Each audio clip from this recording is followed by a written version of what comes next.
আসসালামু আলাইকুম সবাইকে। আমার আজকেও হার এড়াতে পারল না সাকিবের ঢাকা ক্যাপিটাল। ঢাকা ক্যাপিটালকে নিয়ে রীতিমতো সমালোচনার ঝড় বয়ে যাচ্ছে। প্লেয়ার ও কোচদের মধ্যে নেই কোনো কম্বিনেশন। ঢাকা টিমকে নিয়ে এমনই আজ এক বিস্ফোরক মন্তব্য করে বসলেন সাব্বির রহমান। দর্শক, এ নিয়েই বিস্তারিত থাকছে ভিডিওর বাকি অংশে। টানা তিনটি ম্যাচ হেরে যেন হ্যাটট্রিক করল ঢাকা ক্যাপিটাল। ব্যাটিং ও বোলিংয়ে একটি ম্যাচেও জ্বলে উঠতে পারেনি ঢাকা ক্যাপিটালসের খেলোয়াড়রা। ব্যাটিং ও বোলিং এবং ফিল্ডিং সাইডেও দিয়েছেন ব্যর্থতার পরিচয়।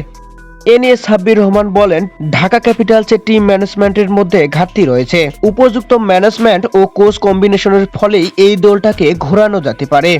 এখনো ঢাকা ক্যাপিটালসের কামব্যাক করার সুযোগ রয়েছে। তো দর্শক, সাব্বির রহমানের কথা কতটা যৌক্তিক বলে আপনি মনে করেন তা জানিয়ে দিন আমাদের ভিডিওর কমেন্ট বক্সে। আমাদের এই চ্যানেলটিতে আপনি নতুন দর্শক হয়ে থাকলে অবশ্যই চ্যানেলটি সাবস্ক্রাইব করে পাশে থাকবেন। ধন্যবাদ।